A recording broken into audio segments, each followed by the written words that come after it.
ಎಲ್ರಿಗೂ ನಮಸ್ಕಾರ. ನಮ್ಮ ಅಡುಗೆ ಚಾನಲ್ಗೆ ಸ್ವಾಗತ. ಬೆಳಗ್ಗೆ ಸಮಯ ಇಲ್ಲದೇ ಇದ್ದಾಗ ಚಪಾತಿ ಅಥವಾ ಪೂರಿಗೋಸ್ಕರ ರುಚಿಕರವಾಗಿರೋ ಅಂಥ ಸೈಡ್ ಡಿಶ್ ರೆಸಿಪಿನ ಮಾಡಿ ತೋರಿಸ್ತಾ ಇದ್ದೀನಿ.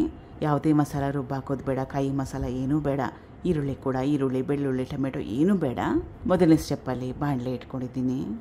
1 ರಿಂದ 2 ಚಮಚದಷ್ಟು ಎಣ್ಣೆ, ಸಾಸಿವೆ ಸಣ್ಣ ಚಮಚದಲ್ಲಿ 1 ಚಮಚದಷ್ಟು, ಸಾಸಿವೆ ಸಿಡಿದ ನಂತರ ಉದ್ದಿನಬೇಳೆ, ಕಡಲೆಬೇಳೆ ಎರಡನ್ನೂ ತಲಾ 1 ಚಮಚದಷ್ಟು, ದೊಡ್ಡ ಚಮಚದಲ್ಲಿ ತಲಾ 1 ಚಮಚದಷ್ಟು. ಉದ್ದಿನಬೇಳೆ ಕಡಲೆಬೇಳೆ ಕೆಂಪಾಗಲಿ. ಈಗ ಉದ್ದಿನಬೇಳೆ ಕಡಲೆಬೇಳೆ ಕೆಂಪಾಗಿದೆ. ಕಟ್ ಮಾಡಿ ಇಟ್ಕೊಂಡಿರೋ ಹಸಿರು ಮೆಣಸಿನ್ಕಾಯಿ, ಒಣಮೆಣಸಿನ್ಕಾಯಿ, ಕರಿಬೇವಿನ ಎಲೆಗಳು, ಇದು ತೆಳುವಾಗಿ ಕಟ್ ಮಾಡಿ ಇಟ್ಕೊಂಡಿರೋ ಸೀಮೆ ಬದನೆಕಾಯಿ ಅಥವಾ ಇದನ್ನು ಚೌಚೌ ಅಂತಾರೆ. ಎಳೆದಾಗಿದ್ದರೆ ತುಂಬಾ ಚೆನ್ನಾಗಿರುತ್ತೆ, ಬೇಗ ಕೂಡ ಬೆಂದೋಗುತ್ತೆ. ರುಚಿಗೆ ತಕ್ಕಷ್ಟು ಉಪ್ಪು ಕಲಿಸ್ಕೋಬೇಕು ಚೆನ್ನಾಗಿ. ಸೀಮೆ ಬದನೆಕಾಯಲ್ಲಿ ಸಾಕಷ್ಟು ನೀರಿನ ಅಂಶ ಇರುತ್ತೆ, ಅಷ್ಟೇ ಸಾಕಾಗುತ್ತೆ.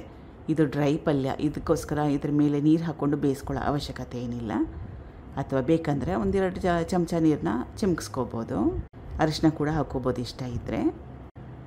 ಕಲಿಸ್ಕೊಂಡ್ಮೇಲೆ ಮುಚ್ಚಳನ ಮುಚ್ಚಿಟ್ಟು ಗ್ಯಾಸ್ ಸ್ಟವ್ನ ಲೋ ಟು ಮೀಡಿಯಮ್ ಫ್ಲೇಮ್ನಲ್ಲಿ ಇಟ್ಕೊಂಡು ಸುಮಾರು 5 ನಿಮಿಷ ಬೇಯಿಸ್ಕೊಂಡ್ರೆ ಸಾಕಾಗುತ್ತೆ.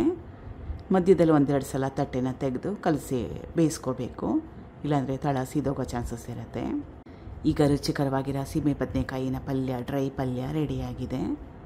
ಕೊನೆಯಲ್ಲಿ ಸಣ್ಣದಾಗಿ ಕಟ್ ಮಾಡಿ ಇಟ್ಕೊಂಡಿರೋ ಕೊತ್ತಂಬರಿ ಸೊಪ್ಪು, ಹಸಿ ತೆಂಗಿನ ತುರಿನ ಕೂಡ ಹಾಕ್ಕೋಬೋದು. ಅಥವಾ ಗ್ರೇವಿ ಮಾಡ್ಕೊಳ್ಳೋಂಗಿದ್ರೆ ಸ್ವಲ್ಪ ನೀರನ್ನ ಹಾಕ್ಕೊಂಡು ಬೇಯಿಸ್ಕೊಂಡು ಕಡಲೆ ಹಿಟ್ಟನ್ನ 1-2 ಚಮಚ ನೀರಿನಲ್ಲಿ ಕಲಿಸ್ಕೊಂಡು ಕೂಡ ಹಾಕ್ಕೋಬೋದು. ಆ ರೀತಿ ಮಾಡಿಕೊಂಡ್ರು ಕೂಡ ಚೆನ್ನಾಗಿರುತ್ತೆ. ಗ್ರೇವಿ ಥರ ಇರುತ್ತೆ, ರಸ ಪಲ್ಯದ ಥರ ಇರುತ್ತೆ.